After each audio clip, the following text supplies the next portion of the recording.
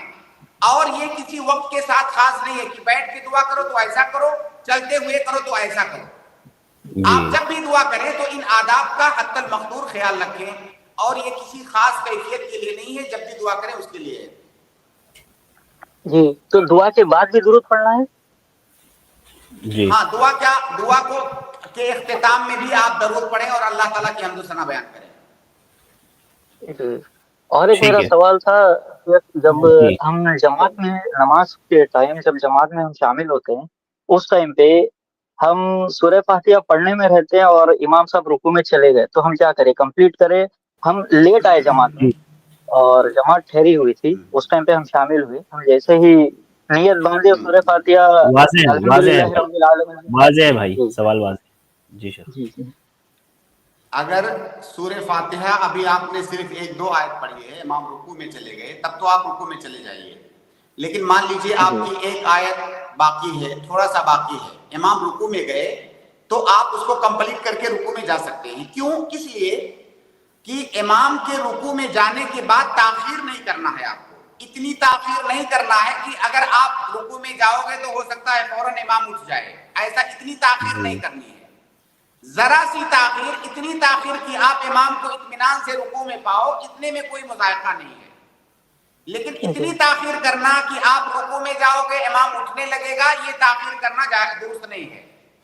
تو اگر تھوڑا سا بچا ہوا ہے تو آپ جلدی سے اس کو کمپلیٹ کر لیجیے. لیکن ابھی آپ نے شروع کیا ہے، امام رکوع میں چلا گیا تو آپ وہیں پر بند کر کے رکوع میں چلے جائیے.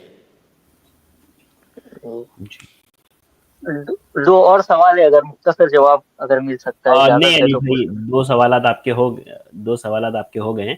نیکسٹ اسٹریم میں پوچھ لیجیے انشاءاللہ. ٹھیک ہے، بہت سارے لوگ جزاک ویٹ اللہ کر رہے ہیں. بارک اللہ فیکم. اس کے بعد میں اگلے گیسٹ کو ایڈ کر رہا ہوں. عبداللہ، آپ اپنا سوال کریں. السلام علیکم ورحمۃ اللہ وبرکاتہ. وعلیکم السلام ورحمۃ اللہ وبرکاتہ. شیخ، میرا سوال یہ ہے کہ اگر نائی کا دکان اگر کھولتے ہیں تو اس جی میں بہت سارے کسٹمر ایسے آتے ہیں کہ داڑھی شیونگ کروانے کے لیے. تو ایسی صورت میں اگر جو آدمی کھولا ہے اگر وہی شیونگ کرتا ہے داڑھی، تو وہ گنہگار ہوگا. جب نائی کی دکان کھولیں تو وہاں پر ایک بورڈ لگا دیں، جیسے ریٹ لسٹ لگاتے ہیں نا، ریٹ لسٹ جیسے لگاتے ہیں، وہاں پہ ایک بورڈ لگا دیں کہ یہاں پر شیونگ نہیں کیا جائے گا. اور آپ تجربہ کر کے دیکھیں، انشاءاللہ آپ کی دکان اور دوسرے لوگوں کی دکان سے زیادہ چلے گی.